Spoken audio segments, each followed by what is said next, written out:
ॐ अज्ञानतिमिरान्धस्य ज्ञानाञ्जनशलाकया चक्षुरुन्मिलितं येन तस्मै श्रीगुरवे नमः। वाञ्छाकल्पतरुभ्यश्च कृपा सिन्धुभ्य एव च पतितानां पावनेभ्यो वैष्णवेभ्यो नमो नमः। नमो महावदन्याय कृष्ण प्रेम प्रदायते कृष्णाय कृष्ण चैतन्य नाम्ने गौरत्विषे नमः।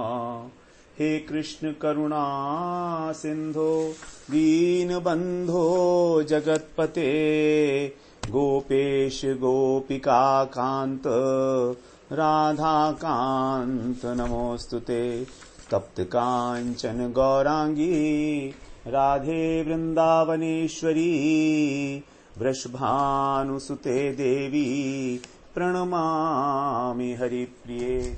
वृंदायै तुलसीदेव्यै प्रियायै केशवस्य च कृष्ण भक्ति प्रदे देवी सत्यवत्यै नमो नमः।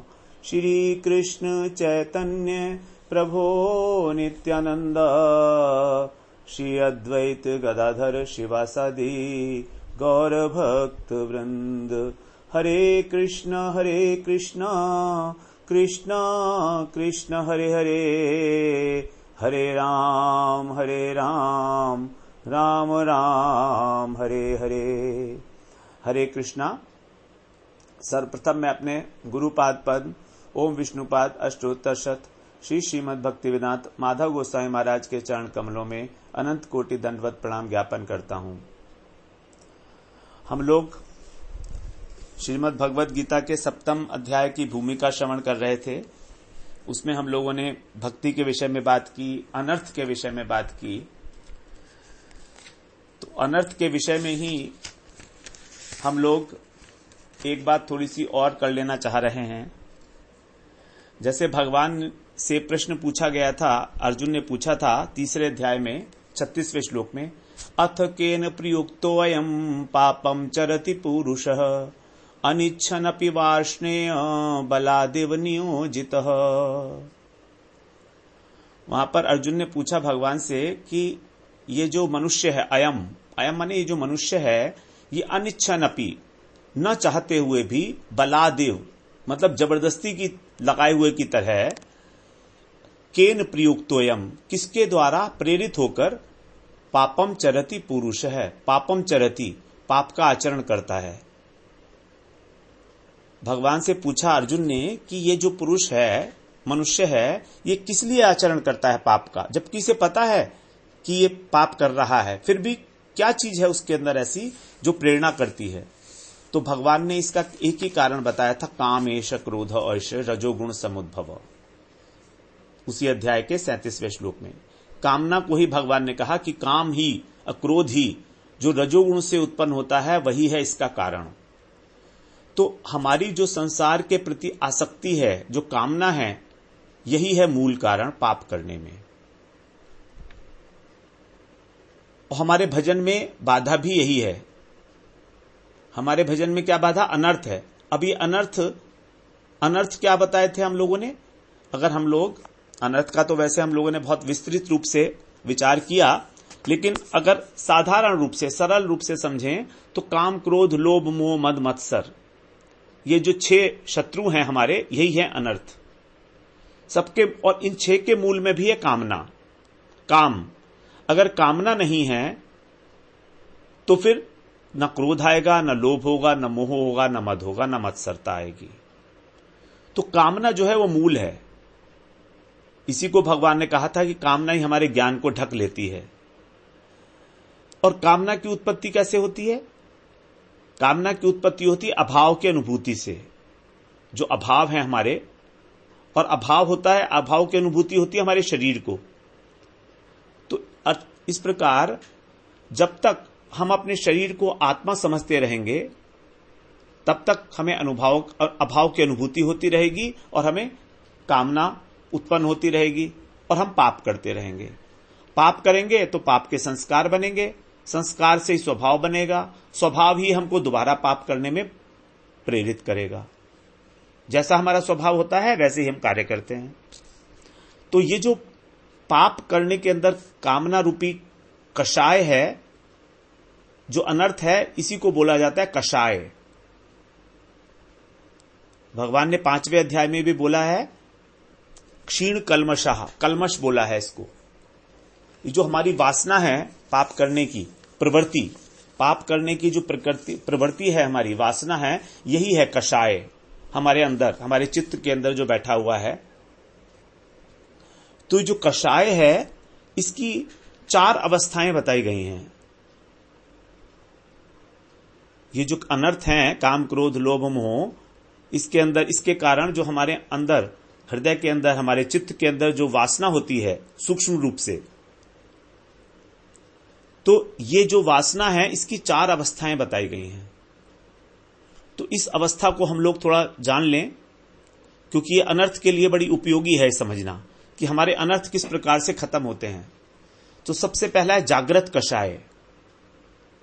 जागृत कषाय का मतलब है सामान्यतः साधारण व्यक्ति के अंदर जो काम क्रोध लोभ ये जो भी देखे जाते हैं, तो सामान्य व्यक्ति भजन तो कर रहा है, साधन शुरू किया है अभी उसने, लेकिन छोटी छोटी बात पे, छोटी छोटी परिस्थितियों के ऊपर उसको क्रोध आ जाता है, क्रोध जाग जाता है उसका अंदर।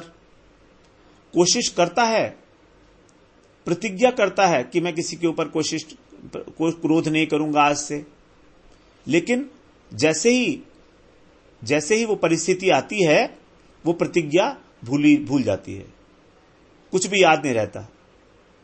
तो क्रोध नहीं करेंगे, प्रतिज्ञा तो करता है लेकिन इसको फॉलो नहीं कर पाता। ये प्रतिज्ञा करता है कि आज से मैं अपना इंद्रिय पोषण नहीं करूंगा, इंद्रिय तर्पण नहीं करूंगा। इंद्रिय तर्पण नहीं करूंगा मतलब आज से मैं स्वादिष्ट भोजन नहीं लूंगा, सादा जीवन बिताऊंगा, लेकिन समय आने पर भूल जाता है।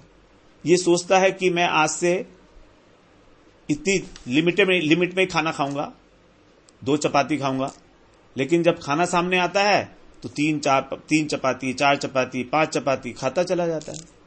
तो समय आने पर भूल जाता है। यह है जागृत कषाय, ये विवशता है। अभी वो कषाय के विवश में है, इसमें जागृत है पूरा। कषाय जो है, कषाय का मतलब वासना। तो जो पाप करने की वासना, अधिक आहार करने की, अधिक विहार करने की जो वासनाएं हैं हमारी सूक्ष्म, ये जागृत हैं अभी, और यही हमको कहीं गलत रास्ते पर भी प्रवृत्त कर देती हैं और हम पाप कर बैठते हैं, पाप कर्म कर बैठते हैं, अपराध भी कर बैठते हैं इन्हीं के वश में आके। वैष्णव अपराध हो जाता है कई बार इसी से। तो इसको बोलते हैं हम जागृत कषाय। दूसरा उसको बोलते हैं हम सुप्त कषाय। अब साधन करते करते धीरे धीरे भगवान की कृपा से, गुरु जी की कृपा से साधन में प्रोग्रेस हो रही है, धीरे धीरे हमारी चेष्टा भी बढ़ रही है, तीव्र से तीव्रतर हो रहा है साधन। पहले हम लोग 8 माला करते थे, फिर 16 माला किए, अभी 32 माला 64 माला तक पहुंच गया है। साधन कर रहा है, सेवा पूजा कर रहा है, कीर्तन कर रहा है, मंगला आरती अटेंड करता है, प्रवचन अटेंड करता है, कीर्तन अटेंड करता है, संयम भी कर रहा है अपने ऊपर, संयम कर रहा है, संयमित भोजन ले रहा है, संयमित लोगों से बात कर रहा है, संयमित रूप से मोबाइल का ज्यादा इस्तेमाल नहीं कर रहा है।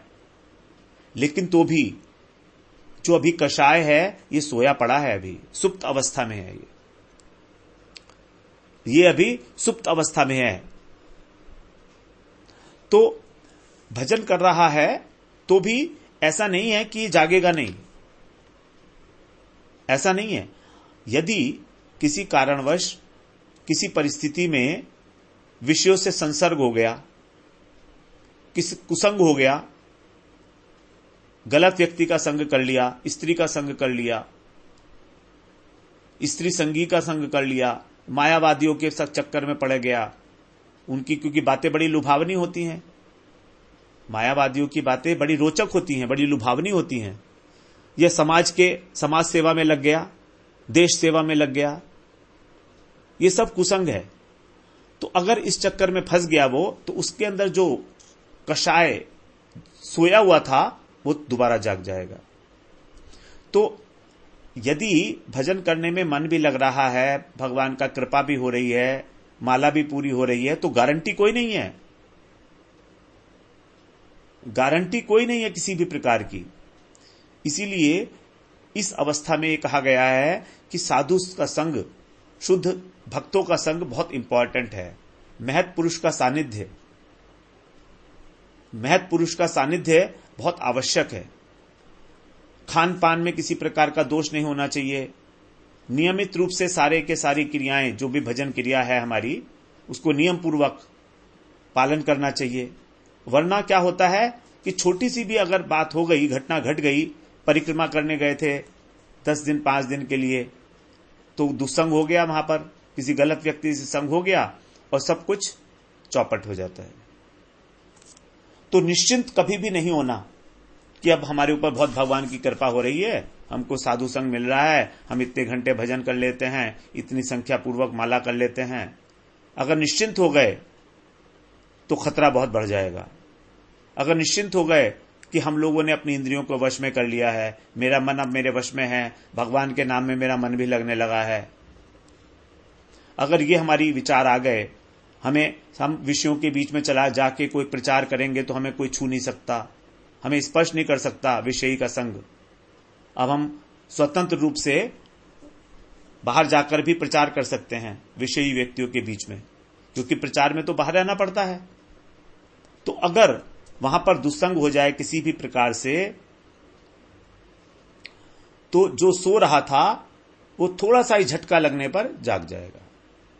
इसी बोला सुप्त सकाय, सुप्त कषाय। काम और क्रोध, लोभ, मोह, इनकी ये अवस्थाएं हैं।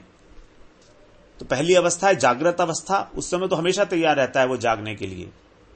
कषाय हमारा एकदम से कामनाओं की उत्पत्ति हो जाती है, थोड़ी सी कोई लुभावनी चीज देखी और सोच रहे हैं कि ये मेरे पास भी होना चाहिए, ये तो मेरे पास भी होना चाहिए। दूसरी अवस्था है सुप्त कषाय, जो थोड़ा लंबे समय तक अगर हम विषयों का संग करेंगे या कुसंग करेंगे तो जागृत हो जाएगा। तीसरी अवस्था है इसकी, जब भजन करते करते और ऊपर पहुंच जाते हैं, ये बहुत ऊपर की अवस्था है। ये साधन भक्ति में जब हम रुचि और आसक्ति के स्तर पर पहुंच जाते हैं, निष्ठा पूरी होने के बाद, तीसरे लेवल की जो स्टेज है वो निष्ठा के बाद की स्टेज है। निष्ठता भजन क्रिया हो रही है, रुचि आसक्ति में पहुंच गए हैं, तो लगता है कि बस अब तो सारी इंद्रियां मेरे वश में आ गई हैं, अब हमने काम और क्रोध पे विजय प्राप्त कर ली है। ऐसा लगता है कि भगवान की हमारे ऊपर अपार कृपा हो रही है। स्त्री दर्शन से करने से भी हमारे मन में कोई विकार की उत्पत्ति नहीं होती। ये इस प्रकार की जो सेल्फ कॉन्फिडेंस आ जाता है, ये भी बहुत खतरनाक है, क्योंकि कषाय अभी भी है और वो कैसा हो गया है, अभी मूर्छित हो गया है, अभी उसको होश नहीं है। जब सुप्तावस्था में था तब तो उसको होश था, लेकिन अभी यहां पर बेहोश हो गया है वो। इसको बोलते हैं मूर्छित कषाय। मूर्छित कषाय वो है जो धक्का अगर मारोगे तो भी नहीं जागेगा, लेकिन यदि उसके ऊपर पानी डाल दिया अगर मूर्छित व्यक्ति के ऊपर, तो उसे होश आ सकता है। तो पानी का छींटा मारेंगे, जोर की झटका मारेंगे, बहुत धक्का मारेंगे जोर की देके।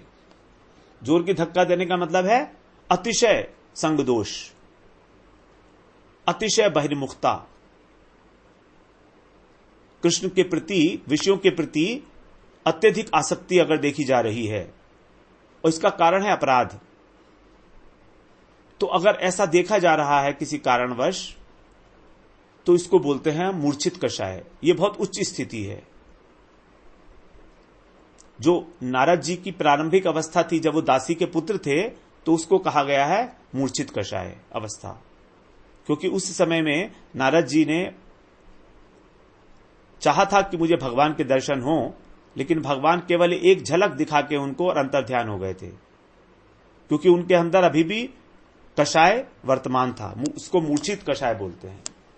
इसीलिए फिर नारद जी का अगला जन्म हुआ और उस जन्म में उन्होंने पार्षद देह प्राप्त की। पार्षद देह प्राप्त की उन्होंने अगले जन्म के अंदर। पांच भौतिक जो शरीर था उनका, उसको त्याग करके भगवान की सेवा के उपयोगी जो सच्चिदानंदमय विग्रह था उसको प्राप्त किया। तो ये कौन सा कषाय था जिसको हमने बात किया अभी? ये था हमारा मूर्छित कषाय। दासीपुत्र नारद जी का जो कषाय है उसको मूर्छित कषाय कहा गया है। लास्ट स्टेज है कषाय की निर्धूत कषाय। निर्धूत का मतलब है अब अच्छे प्रकार से बिल्कुल खत्म हो चुका है, वो किसी प्रकार की कोई लौकिक कामना वासना सूक्ष्म स्तर पर भी नहीं रही, बिल्कुल नहीं रही अब। तो निर्धूत कषाय में अब यहां पर प्रेम की प्राप्ति का समय आ गया है। आसक्ति से ऊपर उठकर भाव भक्ति में पहुंचकर अब प्रेम की प्राप्ति का अवसर यहां पर आ चुका है। निर्धूत कषाय में सर्वोच्च दशा है, चौथी दशा। यहां पर प्रेम प्रकटित प्रकाश, प्रेम का प्रकाश होने वाला है। तो इस अवस्था में मन जो है भगवान से 1 मिनट भी नहीं हटेगा कभी। अगर हम चाहेंगे कि भगवत चिंतन से मन हटा के संसार का कोई कार्य कर लें तो नहीं हो पाएगा एक क्षण भी, क्योंकि कार्य होता है इंद्रियों से। इंद्रियों का राजा है मन, और मन लग गया है भगवान में, पूरा का पूरा निमज्जित हो चुका है मन। यही है निर्गुणा भक्ति। अब यहां पर जाकर वो जो साधक है वो साधक नहीं है, वो सिद्ध अवस्था में है, निर्धूत कषाय। तो यहां पर निश्चिंतता आ जाती है। यहां पर चेष्टा करने से भी भगवत चिंतन नहीं छूट सकता। यही है निर्धूत कषाय, जो सुखदेव गोस्वामी की अवस्था है। निर्गुणा भक्ति जो गुणातीत है, तीनों गुणों से, किसी संसार का जिसमें स्पर्श ही नहीं है, संसार के 3 गुणों का, माया के 3 गुणों का स्पर्श नहीं है निर्धूत कषाय में। निर्धूत मतलब अच्छी प्रकार से जो कषाय साफ हो चुका है। श्रीमद् भगवत गीता में निर्धूत कषाय शब्द एक बार आया है 5वें अध्याय में। भगवान ने बोला है 21वें श्लोक में, 21वें श्लोक में नहीं, 17वें श्लोक में बोला है, गच्छन्ति अपुनरावृत्तिम निर्धूत ज्ञान निर्धूत कल्मषः। यहां पर ज्ञान निर्धूत कल्मषा कहा है। निर्धूत कल्मषा, निर्धूत कल्मषा का मतलब निर्धूत कषाय, कल्मष का मतलब कषाय। कैसा है? तत्बुद्धय तदात्माना तन्निष्ठा तत्परायणा, इसके लक्षण बताए हैं। भगवान में ही उसकी बुद्धि लगी हुई है, भगवान में ही उसकी आत्मा लगी हुई है, उसका शरीर, उसका मन, उसकी निष्ठा, और वो भगवान के ही संपूर्ण रूप से आश्रित है। तत्परायणा गच्छन्ति अपुनरावृत्तिम ज्ञान निर्धूत कल्मषः। निर्धूत शब्द भगवत गीता में एक ही बार आया है 5वें अध्याय में 17वें श्लोक में। इस प्रकार से ये हमारी कष्ट, जो हमारे एक अनर्थ हैं, जो पाप हैं, जो कल्मष हैं, इसकी ये सर्वोच्च अवस्था है जब बिल्कुल हृदय जो है, चित्त जो है, बिल्कुल दर्पण की भांति साफ हो जाता है। तो ये 4 प्रकार की अवस्थाएं बताई हैं, जागृत कषाय, सुप्त कषाय, मूर्छित कषाय और निर्धूत कषाय। निर्धूत कषाय ही निर्गुणा भक्ति में प्रतिष्ठित होना है।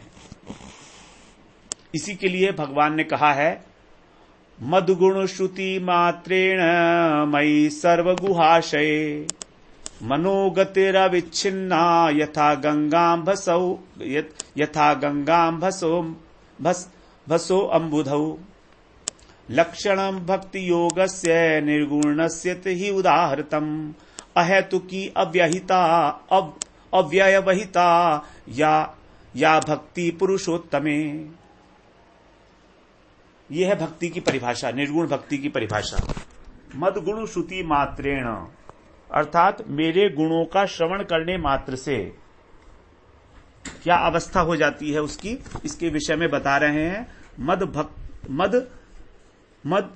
मद गुण श्रुति मात्रेण, मेरे गुणों की चर्चा, मेरी लीला कथाएं सुनने मात्र से उसकी क्या अवस्था हो जाती है। मयि सर्व गुहाशय, मयि सर्व गुहाशय मतलब उसका जो मन है, उसका जो अंतःकरण है, वो पूरा का पूरा मेरे अंदर लग जाता है। सर्व गुहाशय कैसे लग जाता है? मनोगतिर अविच्छिन्ना, उसके मन की जो गति है वो अविच्छिन्न तेल धारावत। कैसे? यथा गंगाम भसो अंबुधौ, जिस प्रकार की गंगा जी की, जो गंगा जी हैं वो उनकी धारा है अविच्छिन्न धारा, वो समुद्र में जाकर मिलती है। गंगा जी की जो धारा है वो अविच्छिन्न रूप से प्रवाहित रहती है। तो वो इस प्रकार से भगवान में तल्लीन हो जाता है, उनकी लीलाओं में, कथाओं में। तद बुद्धया तदात्माना तन्निष्ठा तत्परायणा। अब ऐसी स्थिति में कर्म कैसे होगा? ऐसी स्थिति में तो कर्म नहीं हो सकता है, कर्म निवृत्त हो जाएगा इसमें, क्योंकि सारा का सारा जो मन है वो हरि कथा में श्रवण मात्र में ही तल्लीन हो गया है। तो जो गंगा जी की जो धारा है अविच्छिन्न धारा, वो रुकती नहीं है, तेल धारावत। और यही है लक्षणम भक्ति योगस्य, यही है भक्ति का लक्षण। निर्गुणस्य ही उदाहरतम, निर्गुणा भक्ति का यही लक्षण बताया गया है। क्या बताया गया है? अहेतुकी अव्यवहिता या भक्ति पुरुषोत्तमे। जब भगवान में, भगवान के प्रति अहेतुकी और अव्यवहिता भक्ति हो जाती है। अहेतुकी का अर्थ क्या है? इसका कोई कारण ना हो, ऐसी भक्ति, अर्थात धर्म अर्थ काम मोक्ष इनकी इच्छा से रहित, यही है अहेतुकी। हम लोग भक्ति करते हैं तो उसमें कोई कामना नहीं है, स्वसुख कामना नहीं है, केवल भगवान की प्रसन्नता। और अव्यवहिता माने अप्रतिहता, निरंतर। सततम कीर्तयन्तो माम कथंतश्च यतंतश्च दृढ़व्रता। भगवान ने 8वें अध्याय में जो बताई है भक्ति, यही है निर्गुणा भक्ति, तैल धारावत चिंतन। ये स्वाभाविक गति है मन की, यही है भगवत कृपा। क्योंकि जब तक भगवत कृपा नहीं होगी तब तक निर्गुणा भक्ति की प्राप्ति नहीं होती है। अगर वो निश्चिंत हो गया कि अब कुछ नहीं, मेरे को अब कुछ नहीं करना है, तो काम नहीं चलेगा। ये होगा कैसे? भगवत कृपा से। अब भगवत कृपा को प्राप्त करने का क्या माध्यम है? भगवत कृपा को कैसे प्राप्त करें? क्योंकि निर्गुणा भक्ति की प्राप्ति है। भक्ति साधन साध्य नहीं है, भक्ति कृपा साध्य है, ये हम जानते हैं, श्रवण कराए हैं। लेकिन तो भी साधन तो करना है, तो साधन करना है तो फिर कृपा कैसे मिलेगी? यस्य प्रसादात् भगवत प्रसादो यस्य प्रसादान्न गति कुतोपि ध्यायन् सुवम तस्य यशस्त्र संध्यम वंदे गुरु श्री चरणारविंदम। जिनके प्रसाद से ही भगवत प्रसाद मिलेगा। प्रसाद का अर्थ होता है कृपा। प्रसाद का मतलब खाने का प्रसाद नहीं होता है। जो वैष्णवों का अवशिष्ट है, भगवान का जो प्रसाद है, उसका तो एक कण भी उतनी ही कृपा देगा जितना कि पेट भर के खाने से। इसलिए हम लोगों की ये मान्यता कि भगवान का प्रसाद खूब पेट भर के खा लेंगे तो हमें कृपा मिलेगी, इसका कोई वैलिडिटी नहीं है। This is no meaning.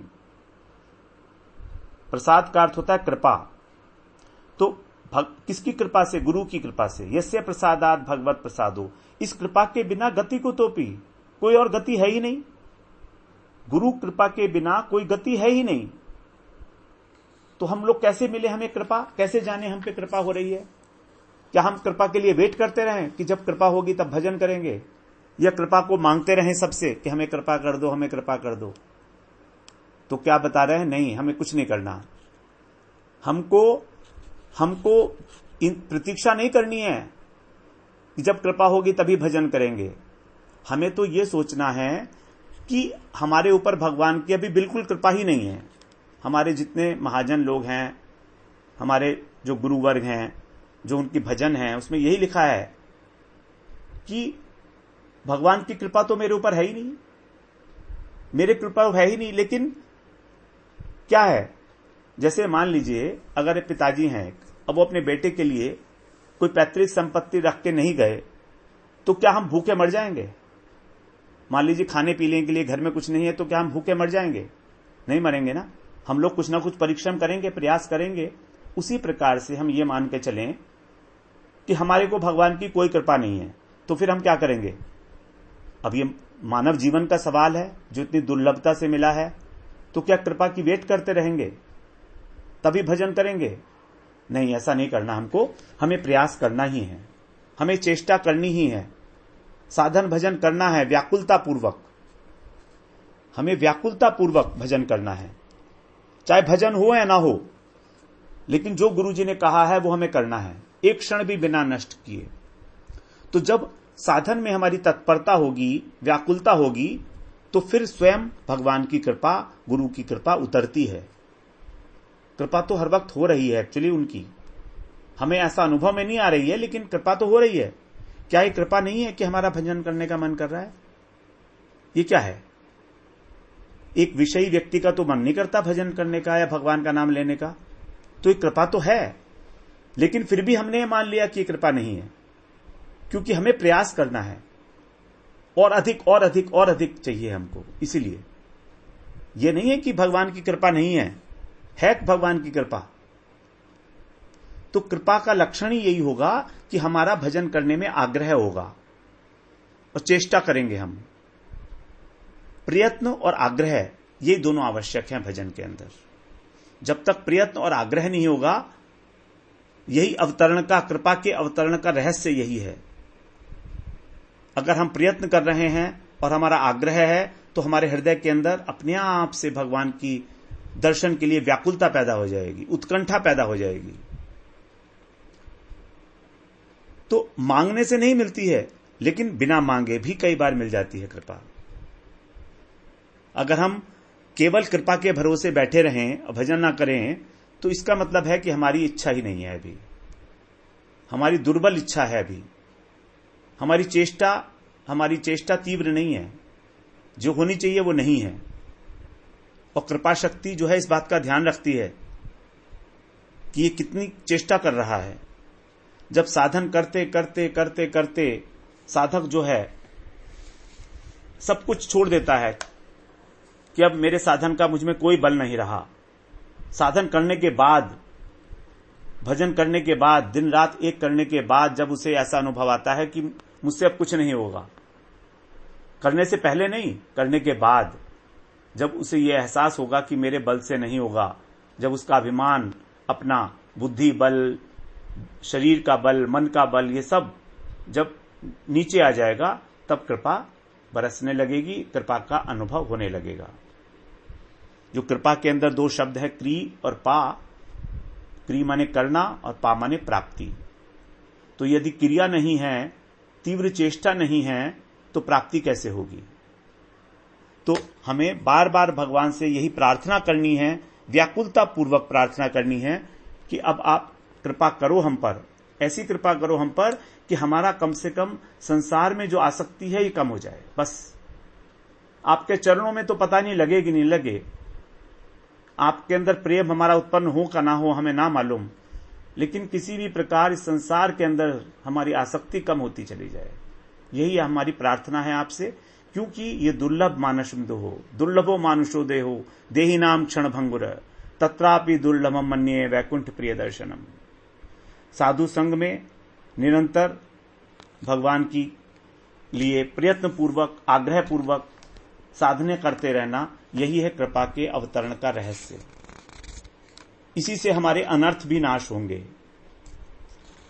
तो हमारे अनर्थ हम लोगों ने श्रवण किए, फिर हम लोगों ने श्रवण किया है 4 प्रकार के, जागृत कषाय, सुप्त कषाय, मूर्छित कषाय और निर्धूत कषाय। निर्धूत कषाय सबसे सर्वोच्च अवस्था, और जागृत कषाय साधन जब हम प्रारंभ करते हैं तब की अवस्था। तो हमें इन चारों अवस्थाओं से गुजरना है, तो परम प्रेम की प्राप्ति भगवान की उस चतुर्थ अवस्था पर संभव होती है। वांछा कल्पतरुभ्यश्च कृपा सिंधुभ्येव च पतितानां पावनेभ्यो वैष्णवेभ्यो नमो नमः।